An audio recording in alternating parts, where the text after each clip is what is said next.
Hello friends, I am Arjun Jariya and welcome back to my YouTube channel. तो चलिए आज हम बनाते हैं tree scenery drawing with oil pastel colours. हमने यहाँ पर 4 ऑयल पेस्टल कलर का यूज किया है, येलो, ऑरेंज, प्राइमरी रेड और डार्क वायोलेट।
इन 5 कलर की अच्छे से शेडिंग करने के बाद हमने इस पर ट्री जोड़ लिया।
और अब हमने इस पे व्हाइट वाटर कलर के छोटे डॉट कर दिए। आप चाहे तो इसमें व्हाइटनर का भी यूज कर सकते हैं।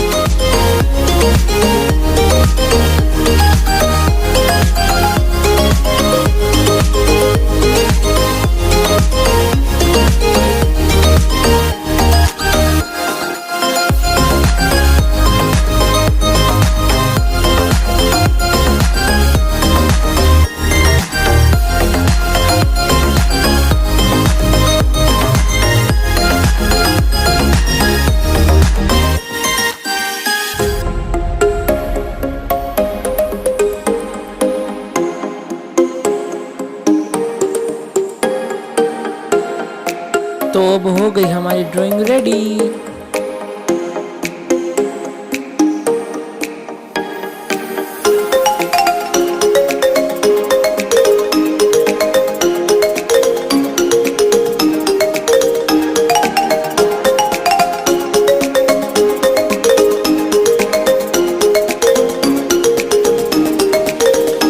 अगर ये वीडियो आपको अच्छा लगा हो तो मुझे कमेंट में बताइएगा। इस वीडियो को लाइक कीजिएगा, शेयर कीजिएगा और मेरे YouTube चैनल को सब्सक्राइब कीजिएगा। जल्द ही मिलेंगे एक नए व्लॉग के साथ।